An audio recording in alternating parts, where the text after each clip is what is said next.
నమస్కారం welcome to 108 news Telugu నా పేరు గౌరీ ముందుగా బులెటిన్ లో హెడ్లైన్స్ ఫ్రాన్స్ లో భారత జవాన్లకు మోదీ నివాళులు వారి మనోభావాలు కాపాడాలన్నదే నా ఆవేదన పవన్ సైన్స్ కు టెక్నాలజీ జోడిస్తే అద్భుతాలు వైద్య ఖర్చులు తగ్గాలన్న సీఎం చంద్రబాబు ఇంగ్లాండ్ తో మూడో వన్డే మరో అరుదైన రికార్డు సొంతం చేసుకున్న గిల్ ఫ్రాన్స్ లో ప్రధాని నరేంద్ర మోదీ పర్యటన కొనసాగుతోంది. తొలి ప్రపంచ యుద్ధంలో అమరులైన భారత జవాన్లకు ఫ్రాన్స్ అధ్యక్షుడు మెక్రాన్తో కలిసి నివాళులర్పించారు.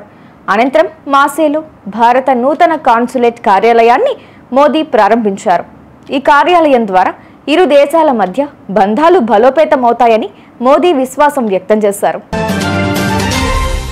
తిరుమల లడ్డూ కల్తీ వ్యవహారంలో పలువురిని అరెస్టు చేసిన సంగతి తెలిసిందే. దీనిపై డిప్యూటీ సీఎం పవన్ కళ్యాణ్ స్పందించారు. తిరుమల లడ్డూ కల్తీ విషయంలో దోషులను అరెస్టు చేయడం సంతోషకరం. భవిష్యత్తులో కూడా ఎలాంటి తప్పులు జరగకుండా చూసుకోవాల్సిన బాధ్యత మనపై ఉంది. అలాగే ఇలాంటి ఘటనలు భవిష్యత్తులో మళ్లీ జరగకూడదు. భక్తుల మనోభావాలను కాపాడాలన్నదే నా ఆవేదన అని పవన్ అన్నారు. ఆసుపత్రుల్లో మెడికల్ బిల్లులతో పేదలు ఆర్థికంగా చితికిపోతున్నారని సీఎం చంద్రబాబు చెప్పారు. గుంటూరులో ఓ ప్రైవేట్ ఆసుపత్రి ప్రారంభోత్సవంలో ఆయన పాల్గొన్నారు. వైద్య ఖర్చులు తగ్గాలి, వైద్యులకు ఆసుపత్రుల అభివృద్ధి ఎంత ముఖ్యమో సమాజ సేవ అంతే ముఖ్యం. అనవసరంగా ఆసుపత్రుల్లో ఉంచి బిల్లులు వసూలు చేసే విధానం మారాలి. రియల్ టైం మానిటరింగ్తో అవసరమైతేనే హాస్పిటల్కు తరలించే పరిస్థితి రావాలి అని సీఎం అన్నారు. ప్రభుత్వంలో కూడా మొత్తం డేటా తీసుకున్న తర్వాత మెడికల్ కాస్ట్ ఎట్ట తగ్గించాలని ఆలోచిస్తున్నాం. ఈ రోజు పేద కుటుంబాలన్నీ చితికిపోతున్నాయి. ఓసారి బాధేస్తుంది. ఓసారి ఒక్కొక్క పేషెంట్ కి 60 లక్షలు 70 లక్షలు కోటి రూపాయలు మెడికల్ బిల్లు వచ్చే పరిస్థితి వస్తా ఉంది. చాలా మంది ఆస్తులు అమ్ముకొని కూడా ప్రాణాలు కాపాడుకోవడానికి కష్టపడి ముందుకు పోయే పరిస్థితి వస్తున్నారు. ఓసారి బతుకుతున్నారు, ఒకసారి చనిపోతున్నారు. కానీ చనిపోయిన తర్వాత ఆ ఫ్యామిలీని చూస్తే ఫైనాన్షియల్ గా చితికిపోయే పరిస్థితికి వస్తున్నారు. ఇవన్నీ దృష్టిలో పెట్టుకుని ఎలాంటి మెకానిజం మనం తీసుకురాగలుగుతాం, పేదవాళ్ళ ఆరోగ్యాన్ని ఏ విధంగా కాపాడుతాం, అందరికీ ఆరోగ్య ఖర్చుల్ని ఏ విధంగా తగ్గించగలుగుతామో దీనిపైన మేధావులందరూ ఆలోచించాల్సిన అవసరం ఉంది. నేను కూడా ఆలోచిస్తున్నా.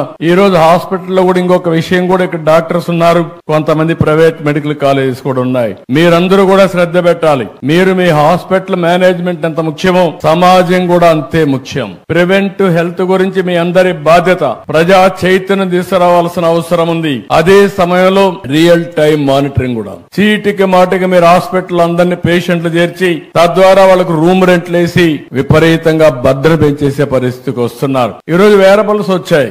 ఏ డిసీజ్ వచ్చినా ఆయన ఇంటి దగ్గర ఉంటే మీరు ఇక్కడ నుంచి మానిటర్ చేసి అవసరమైనప్పుడు అతను హాస్పిటల్ షిఫ్ట్ చేసే మెకానిజం వస్తా ఉంది. అంబులెన్సెస్ ఉన్నాయి. అంబులెన్సెస్ కూడా మనకు కావలసిన ఎక్విప్మెంట్ అంతా పెట్టే పరిస్థితికి వస్తున్నాం.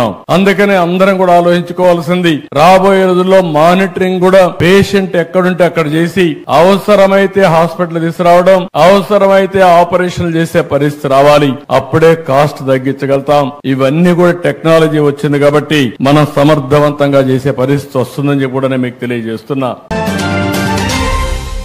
అహ్మదాబాద్ లోని మోదీ స్టేడియంలో ఇంగ్లాండ్ తో మూడో వన్డేలో టీమిండియా ఆటగాడు గిల్ అద్భుత సెంచరీతో ఆకట్టుకున్నాడు. అంతేకాదు ఒక స్టేడియంలో 3 ఫార్మాట్లలో సెంచరీ చేసిన ఆటగాడిగా అరుదైన ఘనత అందుకున్నాడు. గతంలో ఈ ఫీట్ ను Faf du Plessis, David Warner, Babar Azam, Quinton de Kock నమోదు చేశారు. చూసారుగా, ఇవి ఇవాల్టి బులెటిన్ అప్డేట్స్. మరో బులెటిన్ తో మళ్ళీ మీ ముందుకు వస్తాను. అంతవరకు కీప్ వాచింగ్ 108 న్యూస్ తెలుగు.